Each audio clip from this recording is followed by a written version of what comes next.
Okay, I'm back with the Prokofiev Sixth Sonata, first movement, and last time I was interrupted in a fairly short review of part of the first movement. I discovered that the A theme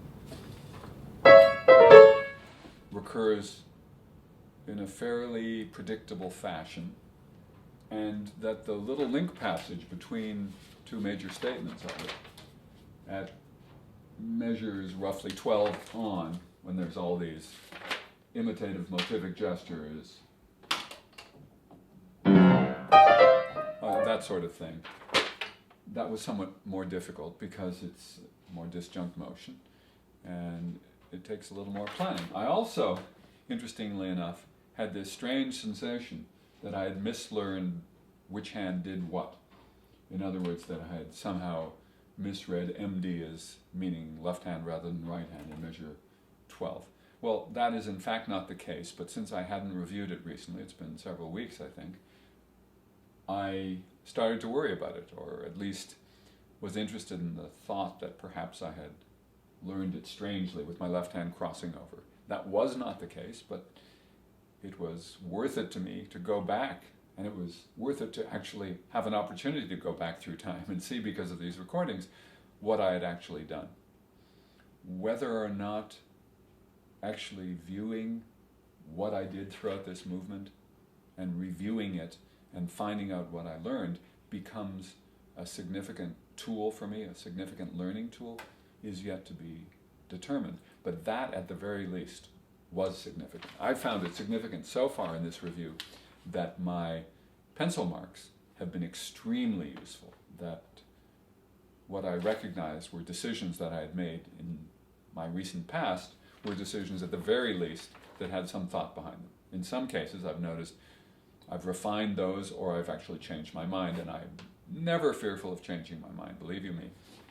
But at the very least, having that record of what I did, what I thought, what worked, what didn't work, that sort of thing, is something that may prove very, very useful for me. So we will see. As this project progresses, I recognize that it takes time to review your past, and I certainly don't want to spend twice as much time doing and then reviewing. But I am interested, especially when the review is intermittent and I don't have a chance to feel the freshness of what I just did. Especially in those circumstances, I want to be able to feel that I can connect with the past me as productively as possible. Anyway, because I remember from yesterday, and for those of you who just heard the statement I made just before this particular one about trying to avoid speech stuffers like I want to try to be really, really clear about both what I'm saying and about how I'm practicing. So I'm going to measure 12, and I'm going to review what's going on there. First of all, the melody, and then, of course, the chromatic. So,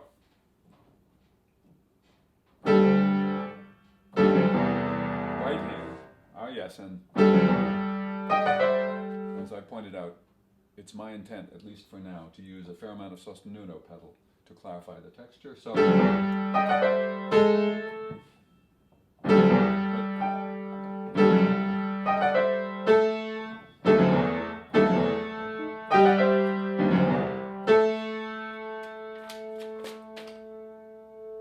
okay.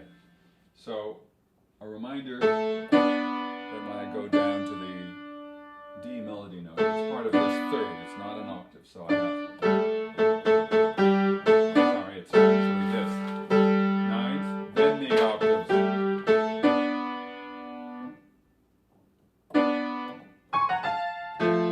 The A on top, and then the C on top in the right hand. So, a reminder to myself that the figure is imitated pitch-wise in left and right hand here, but is not later on in 14, where I play different pitches in different hands. So that adds a certain degree of complexity. I think I'll put my glasses back on, just in case I miss something otherwise. I'm not sure they make a whole lot of difference right now, but Very interesting. We shall see. Foot.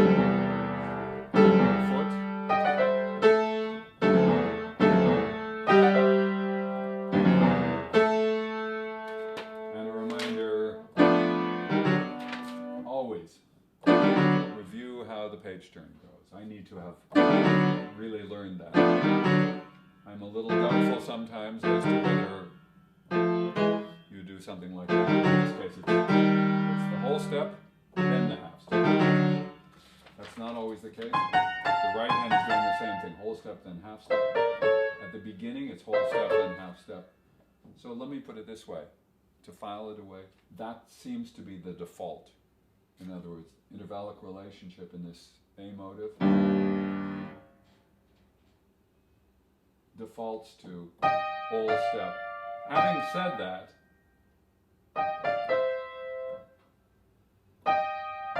this is, oh well, half step then whole step, half step then whole step. Okay, so this little bridge passage within the A theme, unlike this, has the reverse form of intervallic relationship. The beginning, of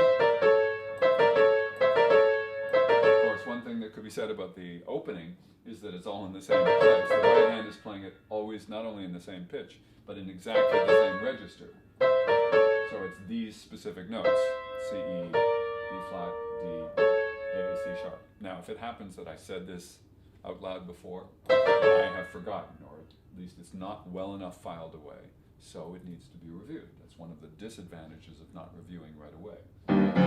This link passage, whatever you choose to call it, has half step followed by whole step, so that really needs to be filed away. And then the finish is back to,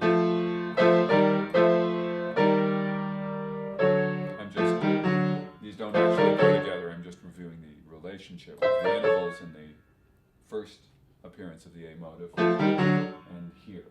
So it goes from G to A, it goes from whole, half whole, half whole to whole, half, okay.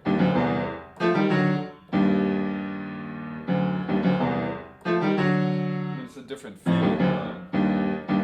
under the hand. This ends up on white.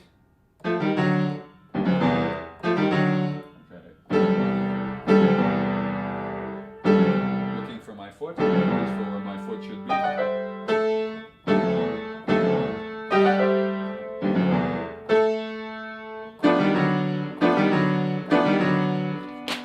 the right hand does something different. Okay. Yes.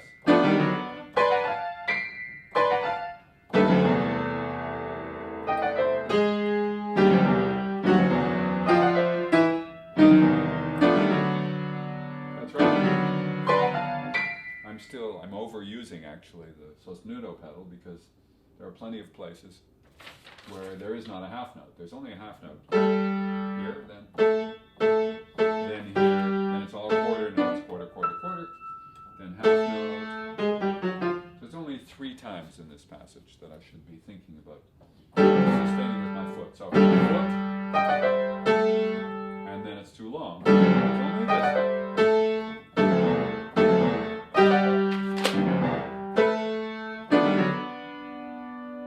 That's right.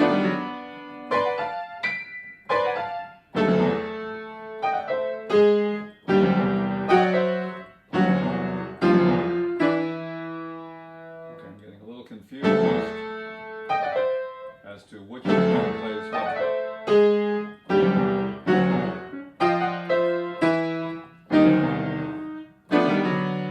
Same as it was before, okay.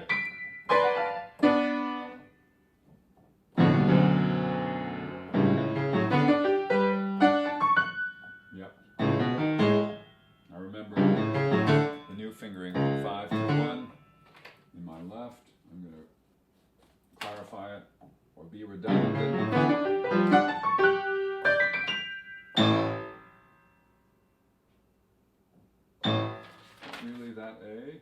Yes, it is. G sharp, diminish. Okay. Okay, so far I am cold, of course. My mind is a little bit cold. And I'm very careful about what I'm doing because I have no sense of fluency whatsoever here yet. Certainly, I find the page turn still a little bit threatening, so.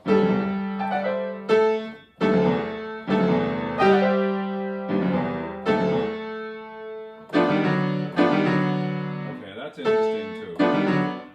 That will help me a lot. That, spatially speaking, I always like to know what connects with what. So rather than thinking pure me, my left hand has to wander leaping up a ninth from this motive that starts on a G thumb to this one that starts on an A thumb. But the fact is, the melody is just in this A octave, and the left hand will take it over.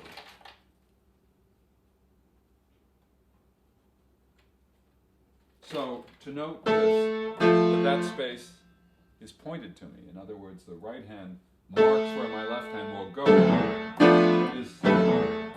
I don't know why I didn't think of that before, or with a certain amount of amusement, I don't know why I forgot that I thought of it before, if I thought of it before. I just can't remember, and that I'll have to review. But it doesn't matter. I have a mnemonic that will aid me a lot. It's just one of those little tiny decisions that can make a huge difference in terms of your well-being, your sense that you're integrating what you're learning. So, okay.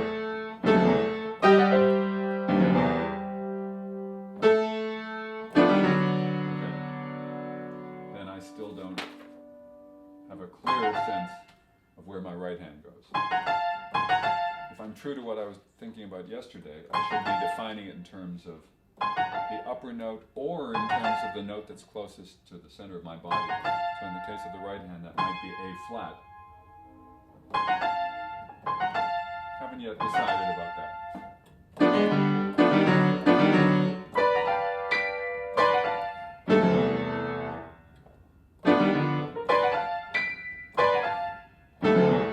Okay, so I'm going to try without turning the page back.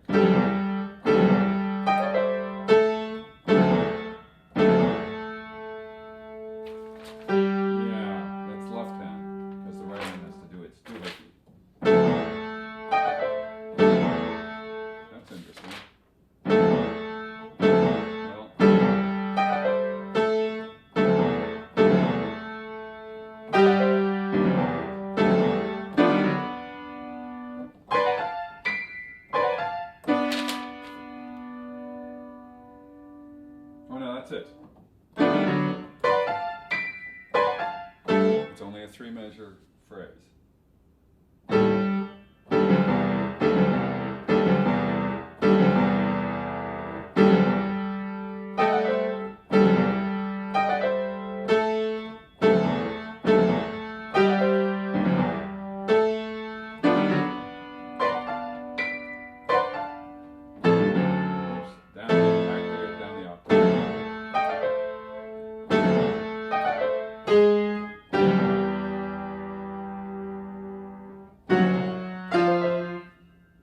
So I have to remind myself when the right hand plays the motive and when it plays the melody. So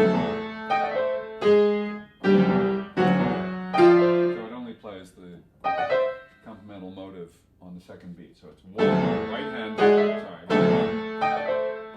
left hand.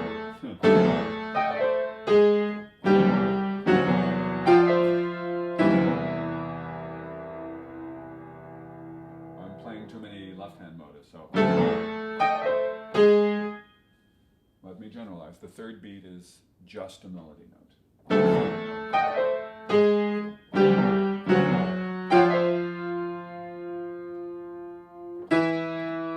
It's interesting. In the case of this third beat, Prokofiev has indicated that the left hand should play the third beat. It actually doesn't matter a whole lot. Let me see if it makes any difference. He suggests, I guess it's because the right hand is busy, the left hand remembers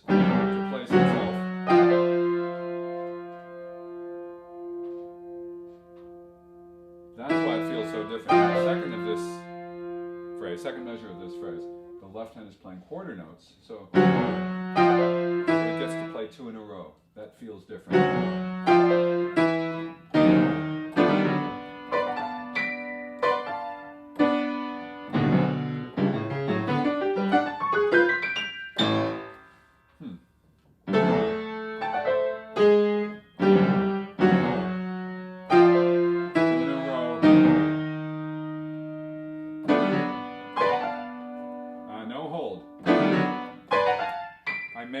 Use damper pedal, but no holding of melody notes beyond the quarter note worth.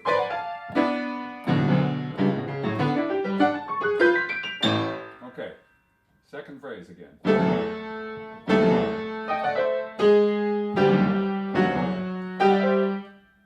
I've got to keep track of where I am. After F sharp comes F. So I have to be visually and spatially oriented to where I'm going, because there's no sense of descent. In other words, if I were doing it all in the right hand alone, I would feel where I am relative to where I was. But if I'm doing this, whatever, there's no sense of connection. It's a sense of I'm down here, I have to go up here somewhere. So I have to define that rather clearly. When I'm playing without any concern for the music, I'm assuming that I will be telling myself what pitch to go to, what key to go to. And that's what I need to do now. So A. See, I said A, but I meant F. Here comes F. There we go.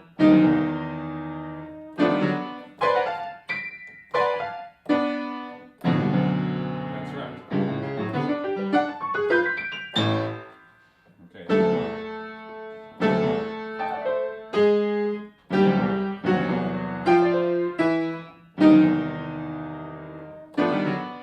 Incidentally, you may think that this sounds very hesitant, but when I'm hesitating is when I'm doing the same thing I'm doing with my speech. I notice, although there have been an occasional or thing like that, I am speaking much more carefully with an intent to influence the way I also practice. So the hesitation typically is, at least the way I hope it is filled with thought. In other words, there's an intent, there's an intentional quality to what I want to do after that hesitation. If I notice that I don't know what I'm doing, in other words, I draw a blank, I want that blank to be recognized as something that I don't yet know, and then I clarify what I need to know, tell myself what to do, then ostensibly that's what I do next. So, you notice then I just started plunking down my hand and my left hand was not placed in the right place. So I had to have told myself G, go against that A. So,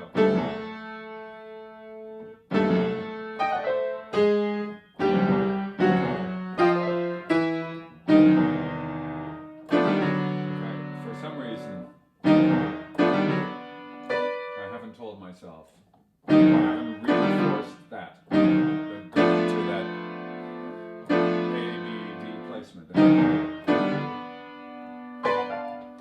And no pedal there, no sostenuto.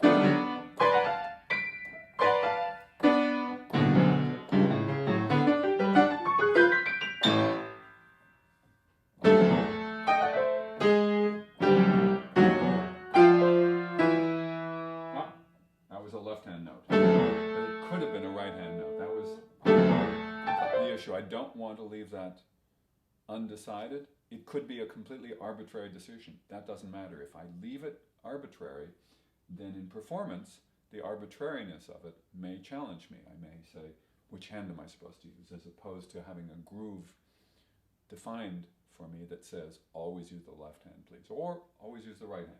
For now, I'm doing left hand.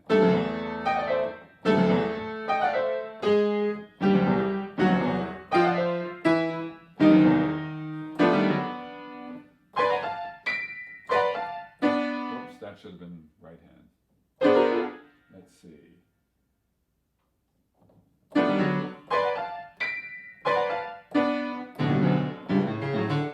okay. Maybe I need that transition.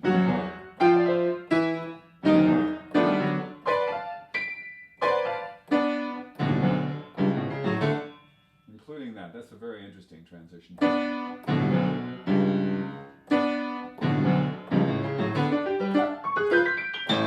much easier to get. That arpeggio is starting to fall into place. This is a kind of peculiar relationship.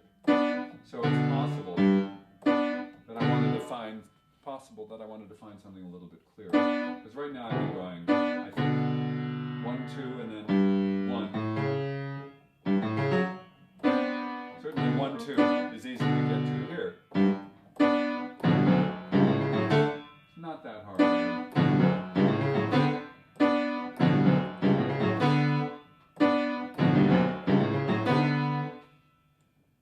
See if there's anything else that really would speak to me. The only other thing would be a fingering that sets this up.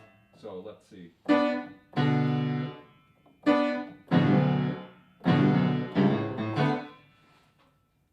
of all those fingerings, 5/4 is the only one that would set up a 2 down here.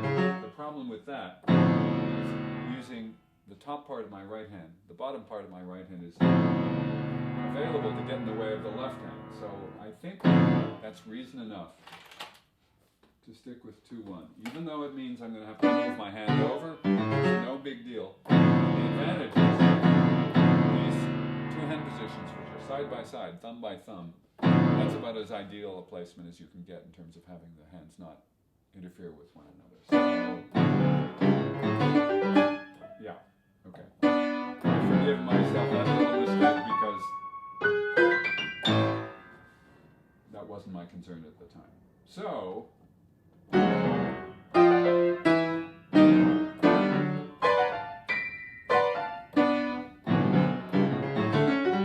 well, it should have been my concern maybe. Now,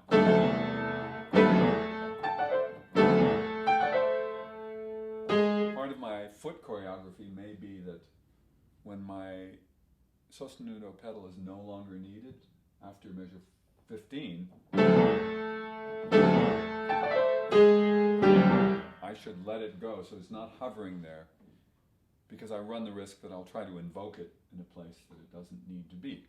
And looking ahead, I don't see any need for it for the near future. I know it will come again later in the movement, but I don't see these 2 pages making any demands on my left foot to be there, nor even for that matter to be on the soft pedal. So I'm going to give my left foot a break. In other words, left foot free.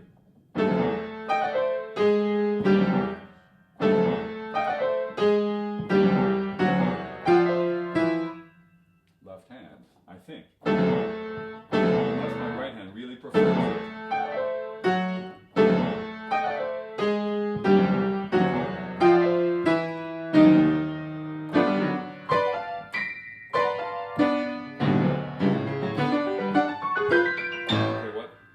About my arpeggio at that time is I looked at the B, which I'd probably used as a strategy before anyway. In other words, going from black note position to a white note position, I really need to clarify how I deliver my arm. So by staring at the B, I'm much better off. Let's see. Whoops.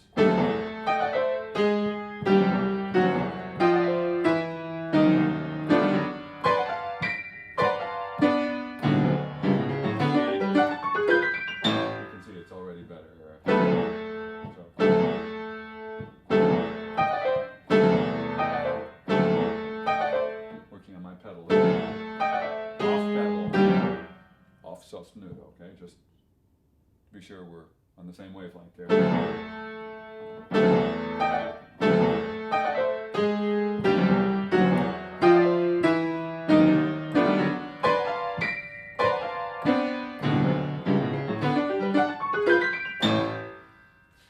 Okay, feeling a little better.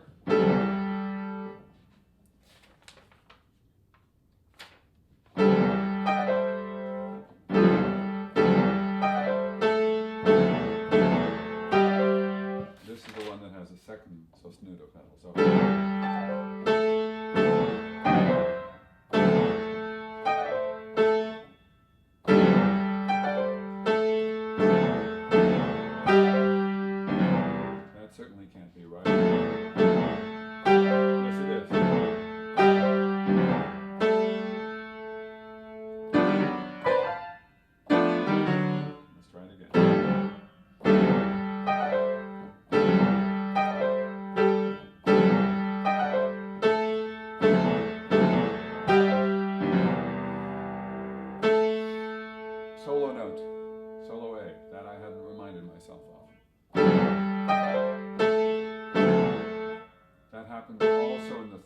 the first measure of measure 12 in other words. Solo A. There we go.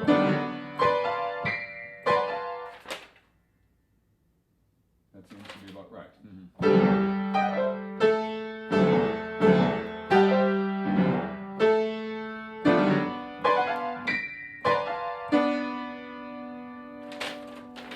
Oh, that's what I didn't remind myself. That's the three measure phrase. So then I start again. All right.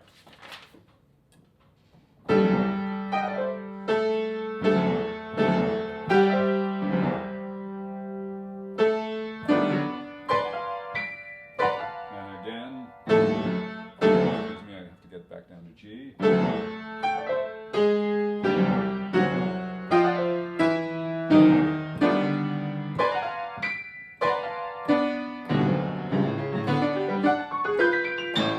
Okay, nice.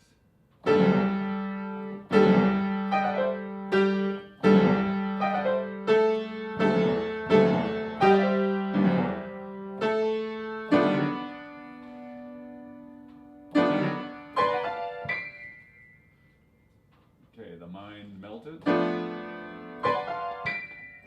start again. Okay, down here in middle register. Okay.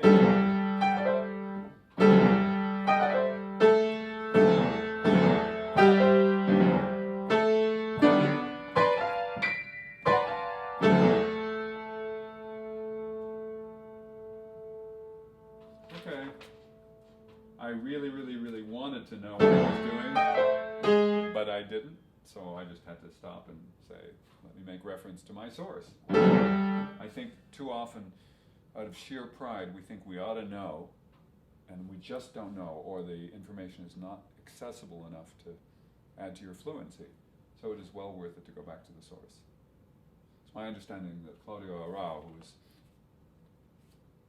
one of the biggest repertoired pianists and had some seemingly unerring memory for that, claimed that he virtually always practiced with the score in front of him, so that he had reference to the source. I think that's not a bad idea. I understand that one might think, especially because performers tend to get a little superstitious, that you've got to have practiced with the score away from you, so it's not easy to rely on. But certainly there's something to be said for always having direct access to and often using the source to reinforce what you know.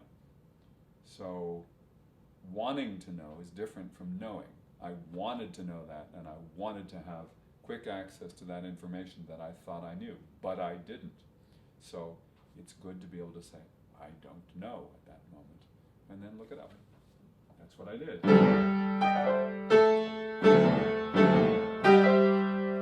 Okay. That's where my sosnudo is invoked. Right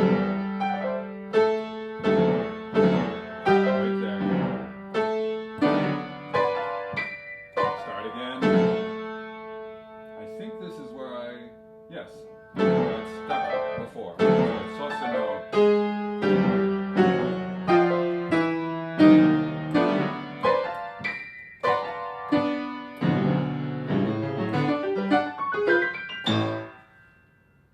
Let me say,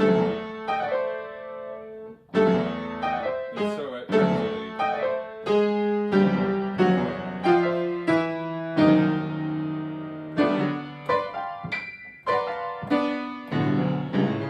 yeah.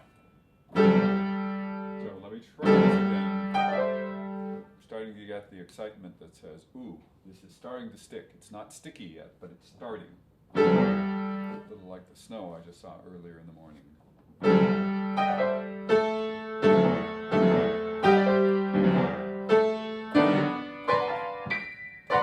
again.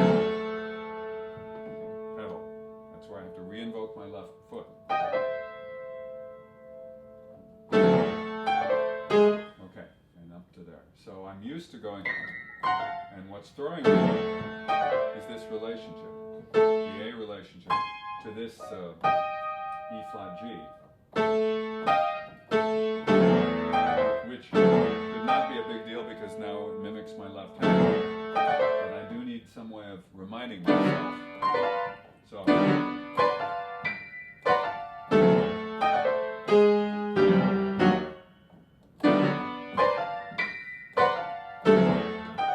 need my foot. That's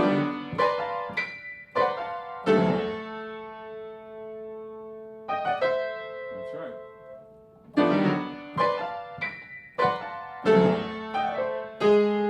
You notice I'm practicing just that transition because that's exactly where I'm challenged. Too much sostenuto by a long shot. Two in the left hand on the low.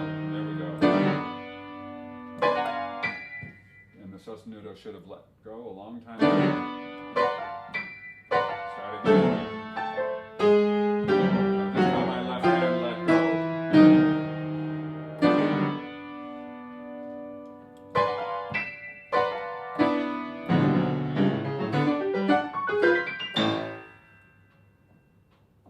So let me try it again.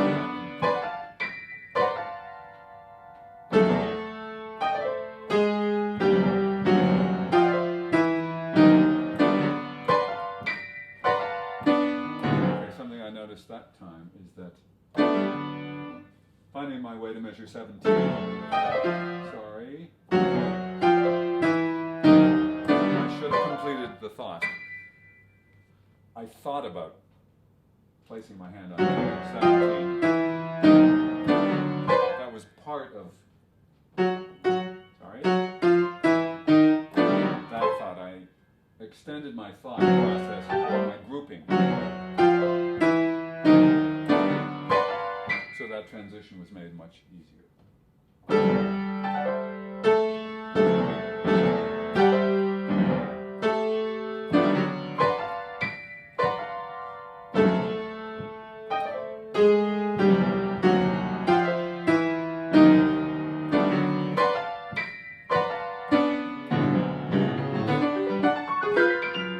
Well, that's close to the first time that I've gotten through it without too much halting stuff.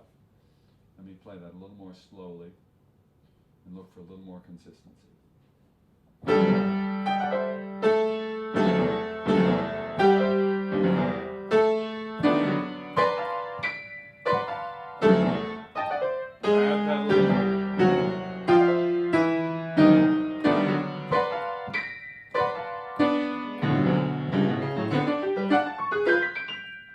Okay, so that foot.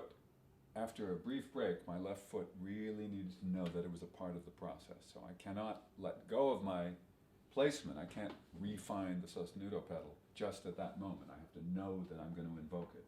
So I'm invoking it 3 times. Here's the first.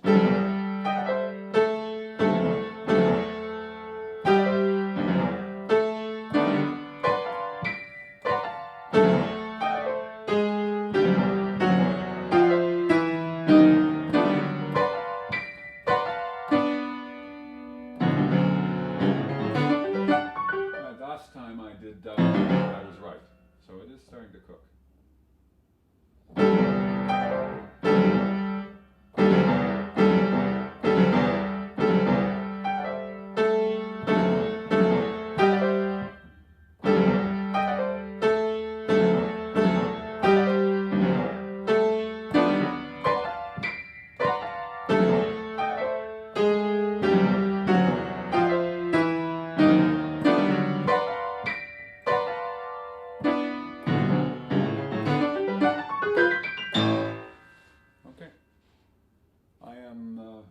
To carry on, I think I'm starting to understand. I've formulated a sense of how that passage works. I don't want to keep going through it because I feel the reinforcement, I feel the understanding, and I feel a need to not overemphasize it or overextend myself. I'm not sure I'm right. In other words, I could keep drilling here, but I'd rather go on and see what happens next, and then come back later, preferably not after a few weeks.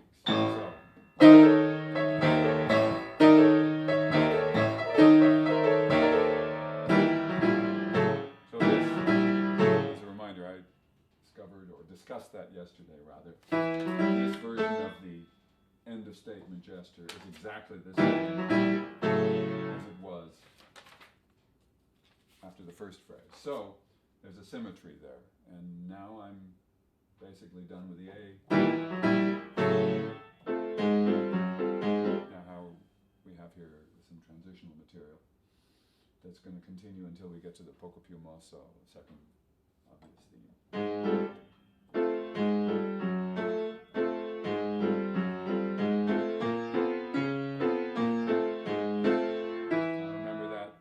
Unexpected third finger, where the right hand, rather than constantly playing off against the left, has to play two eighth notes, two melody notes in a row by itself.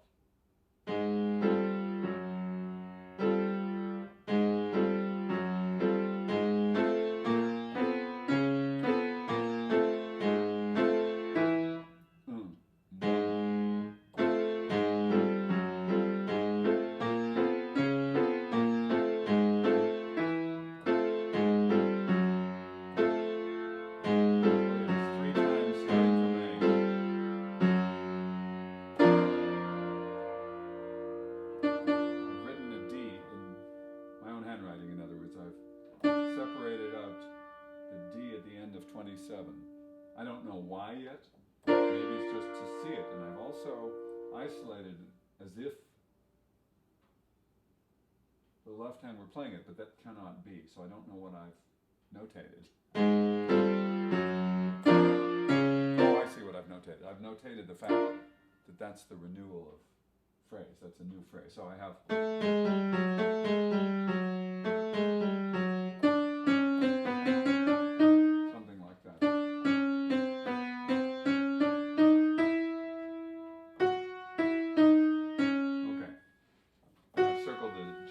because that's not a consistent part of the chromaticism. It's a lead, a whole step up, and a whole step back down. To that point, let's see if this is true. Okay, there was a whole step actually after the first measure as well.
This I'm just reviewing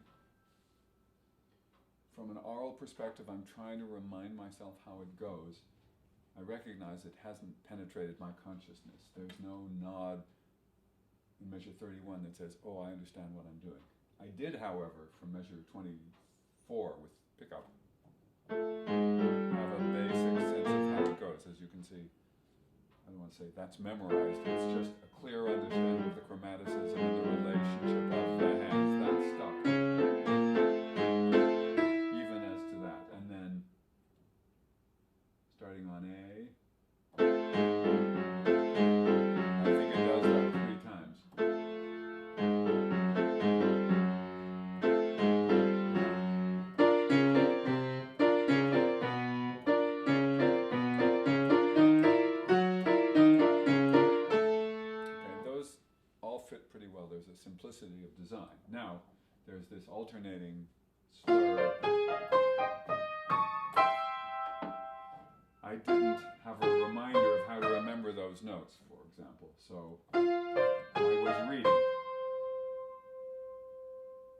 see I was reading inaccurately because there's a B natural there, and I think I played a B flat.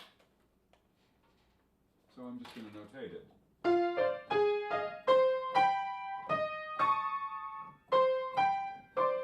B natural feels a lot different, aside from the fact that it sounds a lot different. The whole physical solution and physical interaction with the keyboard is dramatically different. So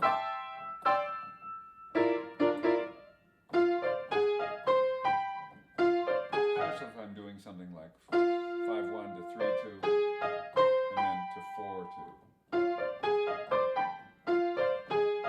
I could use 4-3 for any of these, but I think saving the 4 for the B natural and then for the D flat, E flat next makes it useful. And this one, the last one of measure 28-9-30, reverses the grouping instead of octave. I remember commenting on that before. And that sets up this C major. So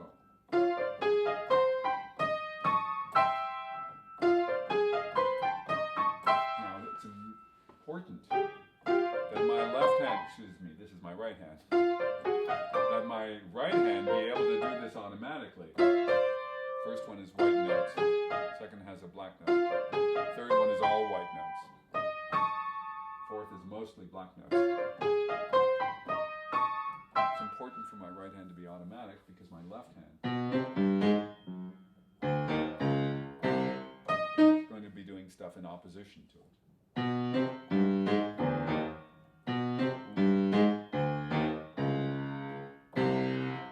Then a big leap. So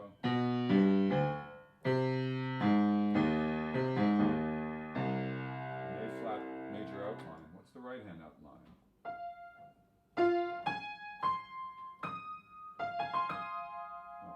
F minor 7th chord against an A flat.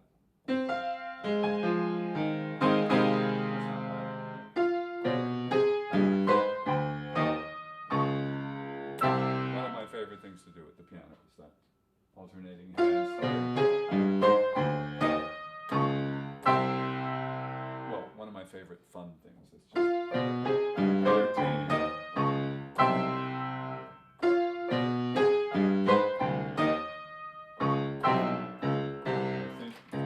Fourth finger on the low D flat in measure 30 gets me ready for my fifth finger. It's a no-brainer because I'm going 5 to 4, 5 to 4, 5 to 4, 4 to 5.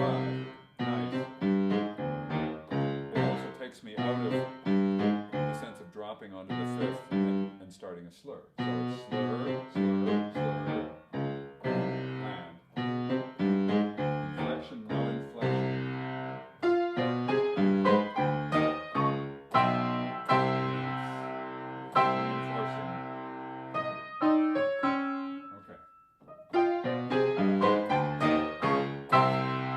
Single note.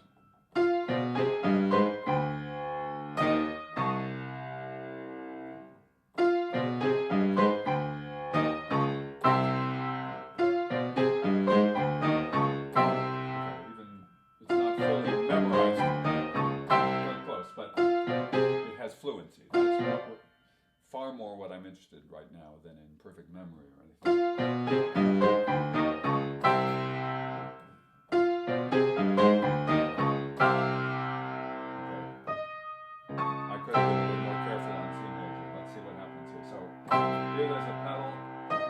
In order to give the left hand a chance to get up there smoothly.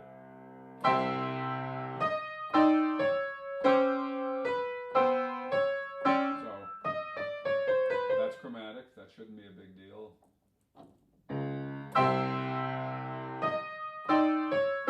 How is this different from before? Well, before the left hand was playing octaves, now it's playing broken octaves.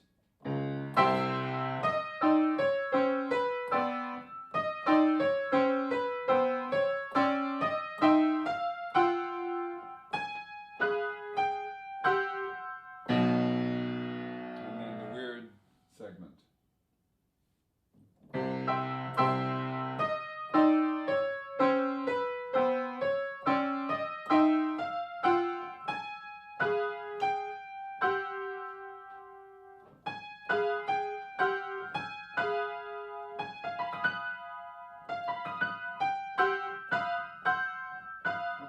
nice thing physically about those last two chords, B major with an E sharp and C major with an F sharp,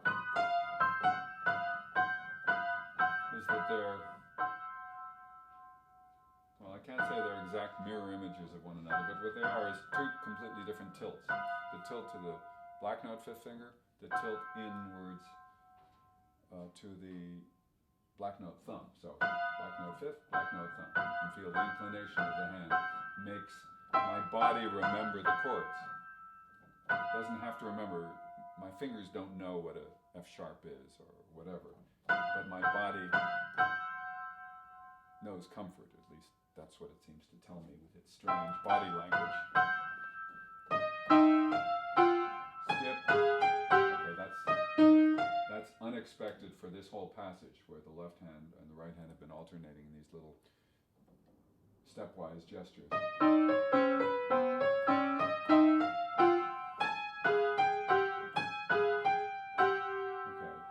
it clarifies to more or less C major. Skip.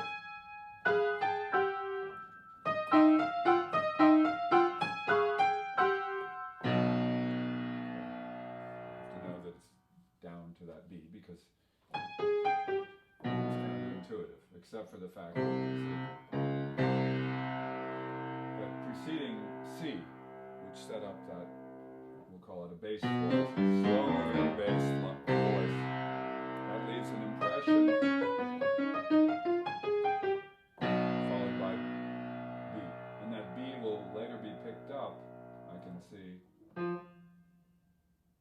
I'm reading this correctly, yes.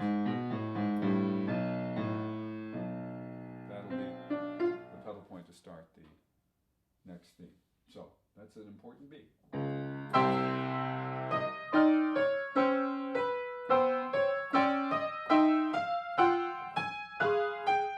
Okay, that obviously made sense to me.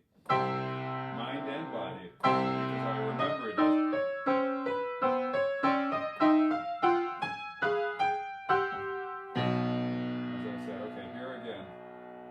Presumably, but not necessarily, I'm going to use sostenuto pedal. The fact is, here is where Prokofiev wrote one of those little pedally signs that Debussy is so fond of, little ties that go nowhere. So it's quite possible he intends this just as a pedal effect, damper pedal effect. And I see I haven't written down sostenuto, so I think I thought that in my previous self. The self of a few weeks ago.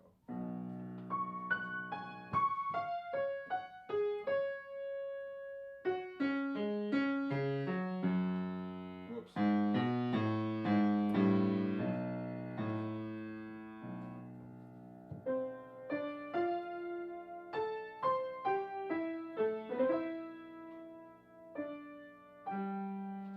I do like it with the sostenuto pedal. Let's see.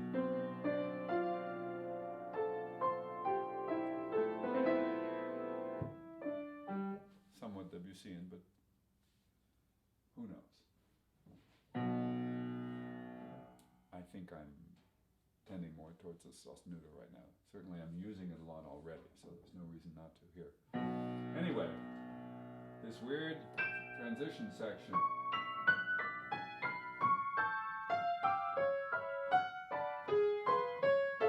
I'm just hacking right now, so don't worry if it's inaccurate.